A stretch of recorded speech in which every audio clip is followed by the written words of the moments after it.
Hello मेरे दोस्त, आज मैं आपको बताने जा रहा हूँ एस कन्वेइंग सिस्टम के बारे में। एस को कैसे कन्वे किया जाता है, एक स्थान से दूसरे स्थान तक कैसे पहुँचाया जाता है, आप उसके बारे में समझें। मेरे दोस्त, सबसे पहले ध्यान देना, कई तरह का एस कन्वेइंग सिस्टम होता है। जैसे हम मैकेनिकल डिवाइस का उपयोग करके जैसे कन्वे करा रहे हैं तो mechanical conveying S conveying system या मैकेनिकल एस हैंडलिंग सिस्टम बोलते हैं। या फिर पैनामेटिक जैसे एयर के माध्यम से कन्वे करा रहे हैं तो पैनामेटिक एस कन्वेइंग सिस्टम बोलते हैं। और हाइड्रोलिक के माध्यम से जैसे करा रहे हैं तो हाइड्रोलिक एस कन्वेइंग सिस्टम बोलते हैं। तो ये हम आपको बताने जा रहे हैं पैनामेटिक एस कन्वेइंग सिस्टम के बारे में। सबसे पहले मेरे दोस्त ध्यान देना, ऊपर है हमारा हॉपर। ये मान लो हमारा इकोनोमाइजर का हॉपर है, आप देख सकते हो ऊपर लगा हुआ है। आगे APH का है, उसके आगे ESP का है। तो हॉपर में जो है एस को कलेक्ट किया जाता है। अब एस को कलेक्ट कैसे किया जाता है, वाइब्रेटर लगा हुआ है वहाँ पे हॉपर के ऊपर, जो है वाइब्रेटर लगा हुआ है जो हमारे राख एस के जो भारी कण होते हैं, जैसे फ्लाई एस, बॉटम एस जिसको बोलते हैं, राख के भारी कण, वो जो है हमारे हॉपर में आके कलेक्ट हो जाते हैं। और फ्लाई एस भी कुछ पार्टिकल्स जो है बॉटम में आके कलेक्ट हो जाते हैं। और बाकी जो फ्लाई एस उड़ने वाला जो धुआं होता है या राख होता है वो आगे ESP में, जिसको हम इलेक्ट्रोस्टैटिक प्रिसिपिटेटर कहते हैं, वहाँ पे छानने का कार्य किया जाता है। सबसे पहले हम समझेंगे कि एस क्या होता है। एस होता है राख, जिसको हम बोलते हैं। हमारे फर्नेस के अंदर जलने के बाद 3 चीज़ें निकलती है, एक तो फ्लाई एस हो गया, बॉटम एस हो गया, फ्लू गैस हो गया। तो बॉटम एस राख का भारी कण, फ्लाई एस उड़ने वाला धुआं, फ्लू गैस जो कंबशन होने के बाद जैसे हाइड्रोजन, कार्बन, नाइट्रोजन, ऑक्सीजन, कई तरह की गैसेस निकलती हैं और वो अब क्रिया करके sulphur dioxide, carbon dioxide, carbon monoxide इत्यादि बनाती हैं, वही होता है फ्लू गैसेस। अब आप समझे, सबसे पहले राख को कैसे एस हैंडलिंग सिस्टम के माध्यम से कन्वे कराते हैं। ये हमारा हॉपर हो गया। हॉपर में हमारा राख जो है इकट्ठा करते हैं और हॉपर से सबसे पहले राख को हॉपर में जब आता है तो ऊपर वाइब्रेटर लगा हुआ है। वाइब्रेटर के अंदर ऐसा वाइब्रेटर लगा हुआ है। वाइब्रेटर वहाँ पे जो लगा हुआ है वो थोड़ा बड़े साइज का है। तो ये एस जा रहा है, इस पाइप के अंदर पैनामेटिक एयर जा रहा है जो वाइब्रेटर को वाइब्रेट कराने का काम, मतलब झिटकोर देना, जैसे हिला देना, वाइब्रेट करा देने का कार्य करता है। जब हॉपर के अंदर वाइब्रेटर वाइब्रेट कराएगा तो जो राख के पार्टिकल्स हैं वो बॉटम में आने की कोशिश, मतलब नीचे की तरफ आने की कोशिश करेंगे। जब किसी चीज़ को आप झाड़ते हो, वो जैसे राख को या किसी चीज़ को जैसे आप झाड़ने की कोशिश करते हो या कोई, तो वो नीचे की तरफ ही आने की कोशिश करता है। तो वो जब वाइब्रेट करेगा तो वो नीचे की तरफ आने की कोशिश करेगा। तो नीचे कहाँ आता है सबसे पहले मेरे दोस्त, हॉपर से आता है सार्ज टैंक के अंदर। ये है हमारा सार्ज टैंक, इसको बोलते हैं सार्ज टैंक। सार्ज टैंक के अंदर जो है राख को कलेक्ट किया जाता है। अब सार्ज टैंक से ये लगा हुआ है वाटर जैकेट। ये वाटर जैकेट है। वाटर जैकेट का काम क्या होता है मेरे दोस्त, सार्ज टैंक के अंदर जो राख आ रहा है उस राख को ठंडा करने के लिए, ध्यान देना मेरे दोस्त, जब हमारा राख जलता है तो जलने के बाद हमारा जब फ्यूल जलता है तो जलने के बाद फ्यूल 3 चीज़ों से मिलके कंबशन होता है। पहला फ्यूल और कंबशन जो जलता है वो 3 चीज़ों से मिलके ही जलेगा। पहला हमारा फ्यूल होना चाहिए, दूसरा ऑक्सीजन होना चाहिए, तीसरा टेम्परेचर होना चाहिए। तो जलने के बाद जो राख यहाँ सार्ज टैंक के अंदर आएगा, कोई चीज़ जलेगा तो उसमें टेम्परेचर होता है। तो टेम्परेचर को ठंडा करने के लिए ये वाटर जैकेट लगा रखे हैं। वाटर जैकेट के अंदर क्या काम होता है, ये वाटर कूलिंग पाइपलाइन के माध्यम से कूलिंग वाटर आ रहा है, मतलब ठंडा पानी आ रहा है वाटर जैकेट के अंदर। अब वाटर जैकेट के अंदर ठंडा पानी आएगा तो ये वाटर जैकेट सार्ज टैंक से कनेक्ट है, जुड़ा हुआ है। तो सार्ज टैंक के अंदर राख आ रहा है, तो जब ये हमारा वाटर जैकेट ठंडा है तो सार्ज टैंक को भी ठंडा करेगा। जब सार्ज टैंक ठंडा है तो राख को भी ठंडा करेगा। अब समझने वाली बात है, राख को ठंडा क्यों किया जाता है।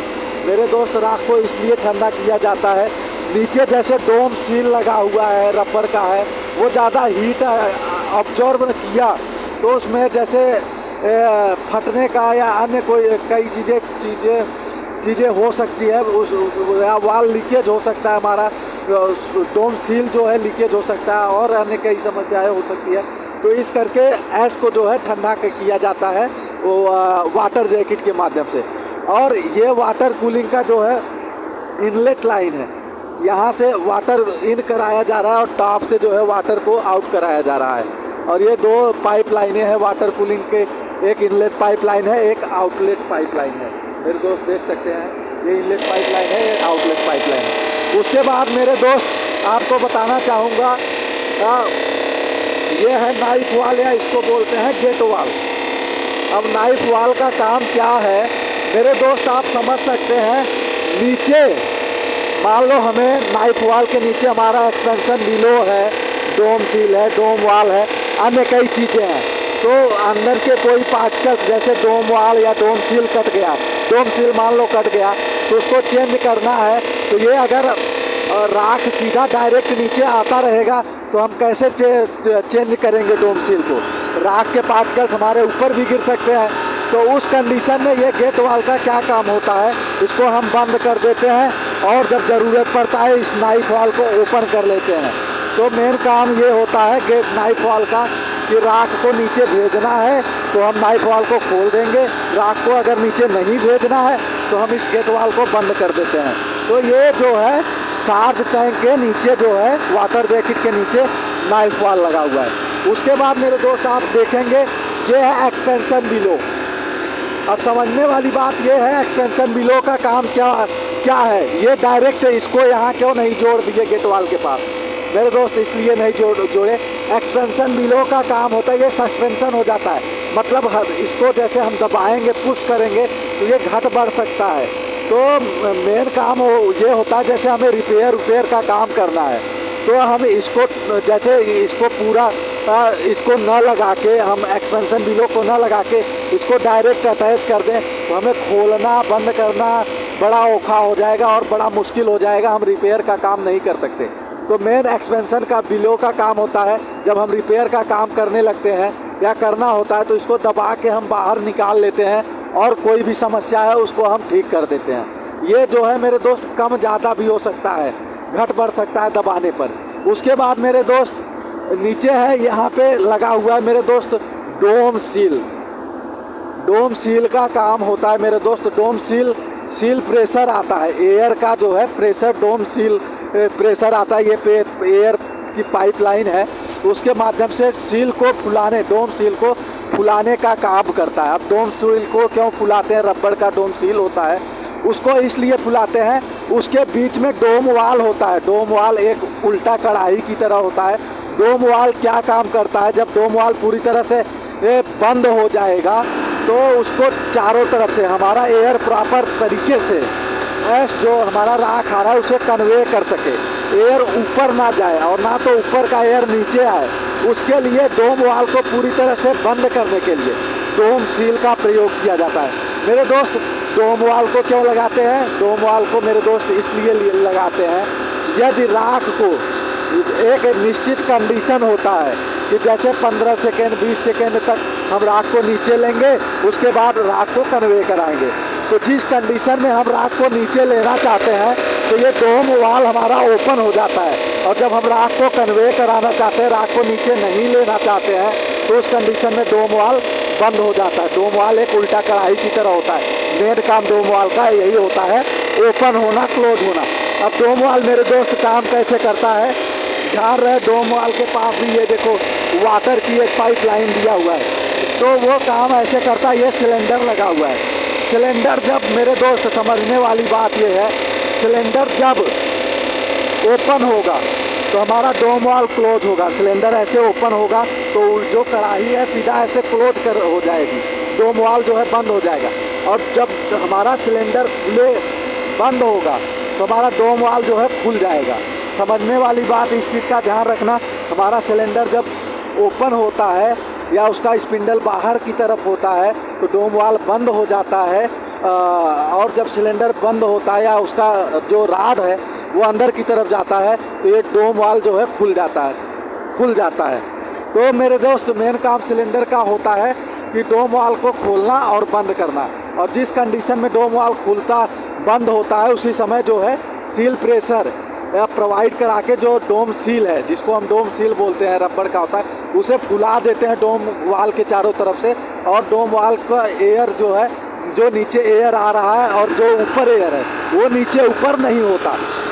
तो मेन डोम सील का काम यही होता है, डोम वाल्व का काम होता है ओपन और क्लोज होना। उसके बाद मेरे दोस्त आपको नीचे दिखा दूँ, ये व्हिसल टैंक है, ये हमारे नट बोल्ट हैं, ये व्हिसल टैंक है। अब व्हिसल टैंक का क्या काम होता है, व्हिसल टैंक के अंदर जो राख आता है वो व्हिसल प्रेशर के माध्यम से एयर व्हिसल प्रेशर जो है प्रोवाइड करा के हम राख को कन्वे कराते हैं। एयर जब प्रेशर के साथ आएगा व्हिसल टैंक के अंदर तो क्या काम करेगा, वो प्रेशर जब देगा, प्रेशर मतलब दाब देगा एयर का, तो हमारा राख एक स्थान से दूसरे स्थान तक जो है पाइपों में जाने लगता है। पाइपों में कैसे जाता है, ये हमारा यहाँ से मेरे दोस्त व्हिसल इसके अंदर जो है ये हमारा एंगल वाल है, यहाँ पे मेरे दोस्त व्हिसल एयर आ रहा है। इस पाइप के अंदर व्हिसल एयर आ रहा है मेरे दोस्त। अब व्हिसल एयर इस पाइप के माध्यम से भी आता है, तो अब व्हिसल एयर आ रहा है व्हिसल टैंक के अंदर, और राख आ गया मेरे दोस्त व्हिसल टैंक में। हमारा डोम सील बंद हो गया पूरी तरह से। अब व्हिसल टैंक के अंदर एयर प्रेशर के साथ मान लो आ रहा है, तो जब प्रेशराइज करेगा, दाब देगा एयर राख को आगे बढ़ने के लिए, तो हमारा राख इस पाइपलाइन के माध्यम से सीधा जो है सेलो टैंक में जाता है। तो एक कंडीशन होता है मेरे दोस्त, कभी कभी क्या होता है कि व्हिसल प्रेशर कम पड़ जाता है, या कुछ राख के ऐसे पार्टिकल्स होते हैं जो व्हिसल प्रेशर से पूरी तरह से कन्वे नहीं हो पाते, एक स्थान से दूसरे स्थान तक नहीं पहुंच पाते। जहां पे हमें राख को पहुंचाना है सेलो टैंक में या जहां भी, वहां तक नहीं पहुंच पाते। तो उस कंडीशन में मेरे दोस्त ये बूस्टर लगा हुआ है, आप देख सकते हैं, आपको दिखाना चाहूँगा बूस्टर। ये बूस्टर है मेरे दोस्त। बूस्टर के अंदर भी प्रेशर के साथ एयर को प्रोवाइड कराया जाता है। जब हमारा व्हिसल प्रेशर के साथ राख कन्वे होता है उसी समय हम ये बूस्टर के अंदर भी एयर प्रोवाइड कराते हैं, और बूस्टर जो है व्हिसल प्रेशर से जो एयर से जो हमारा राख एस पार्टिकल्स कन्वे होके सेलो टैंक में जा रहे हैं उसको और पुश कर देता है। बूस्टर जो है और बूस्ट कर देता है, और आगे की तरफ बढ़ाने का कार्य करता है, और प्रेशराइज कर देता है राख को, और जिससे हमारा प्रॉपर तरीके से कन्वे हो जाता है। कभी कभी हमारा इस पाइप के अंदर राख वगैरह फंस जाता है तो हम हैमरिंग कर देते हैं, जिससे हमारा राख चलने लगता है। मेरे दोस्त आपको दिखाना चाहूँगा, यहाँ पे ये पैनल लगा हुआ है जो सील प्रेशर और व्हिसल प्रेशर बता रहा है। अभी ये 5.3 ये जो है kg पर सेंटीमीटर स्क्वायर जो है सेल प्रेशर दिखा रहा है। आगे यहाँ स्टार्ट, स्टॉप, पर्ग, प्रोब, ओवरराइड इत्यादि जो है बटन वगैरह दिए हुए हैं। तो मैं आशा करता हूँ मेरे दोस्त, एक चीज़ और आपको दिखाना चाहूँगा। मेन यहाँ पे एक कांच का गेज लगा हुआ है, आप देख सकते हो। तो आपको यहाँ पे दिखाना चाहूँगा, ये कांच लगा हुआ है जहाँ पे यहाँ से पता चलता है हमारा राख जो है प्रॉपर कन्वे हो रहा है कि नहीं। अगर नहीं हो रहा है तो यहाँ पे पूरा भरा भरा सा दिखाई देने लगेगा। ये जो है इंस्ट्रूमेंट का एक पार्ट्स है जो स्पोकन थिंक लेवल, जो राख का लेवल है वो DCS डिस्ट्रीब्यूशन कंट्रोलिंग सिस्टम में शो करता रहता है कि इसके अंदर प्रॉपर कन्वे हो रहा है कि नहीं, इसका लेवल हाई तो नहीं हो रहा है, लो है कि नहीं, प्रॉपर कन्वे कर रहा है कि नहीं। उसके बाद मेरे दोस्त जब राख के पार्टिकल्स हॉपर के अंदर जाम हो जाते हैं तो आपको दिखाना चाहूँगा, ये स्पोकन पाइप है, इसको हम बोलते हैं स्पोकन पाइप। मान लो हमारा हॉपर जाम है, कन्वे नहीं हो रहा है, तो इस स्पोकन पाइप का ये जो है फ्लैंच, ये जो है इसको खोल लेते हैं, इसके फ्लैंच को बाहर निकाल लेते हैं और इसके अंदर सरिया मारते हैं। इस स्पोकन पाइप के अंदर सरिया पूरा ऊपर तक दबा के मारते हैं जोर जोर से जितना हो सके। उसके बाद इसके अंदर जो राख के पार्टिकल्स हैं, जो क्लिंकर वगैरह, जो जाम है, राख वगैरह, वो जो है इसके माध्यम से धड़ाधड़ बाहर निकल जाता है और जिससे हमारा प्रॉपर जो है हॉपर खाली हो जाता है और प्रॉपर कन्वे होने लगता है। मेन मेरे दोस्त इन्हीं में एक सारी प्रॉब्लम होती है, समस्या होती है और इसी को हम रिपेयर करते हैं। आशा करता हूँ मेरे दोस्त एस कन्वेइंग सिस्टम के बारे में आपको समझ में आ गया होगा। और उसके बाद वहाँ पे जो सैलो टैंक आप देख सकते हैं, हमारे उंगली के सामने अंधेरा है, दिख नहीं रहा है, वहाँ पे जो है जाता है, इकट्ठा किया जाता है। धन्यवाद मेरे दोस्त, मेरी वीडियो देखने के लिए आपका बहुत बहुत धन्यवाद।